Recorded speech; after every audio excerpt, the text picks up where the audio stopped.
సాయి బాబా సాయి బాబా సాయి బాబా సాయి బాబా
श्री सच्चिदानंद सद्गुरु साईनाथ महाराज की जय।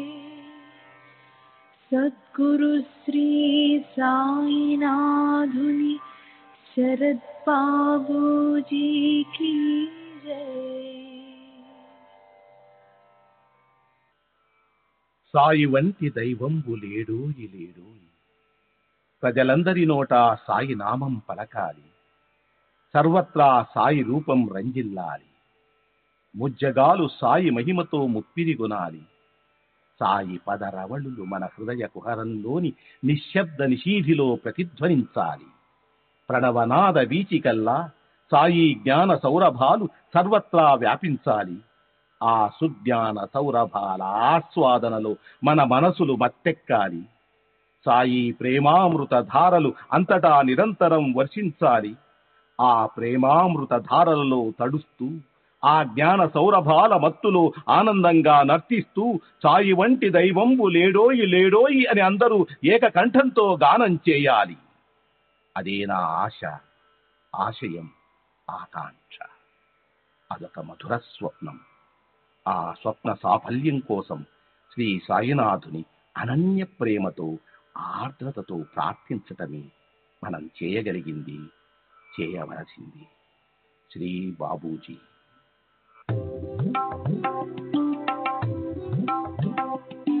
సాయి బాబా, సాయి బాబా, సాయి బాబా, సాయి బాబా.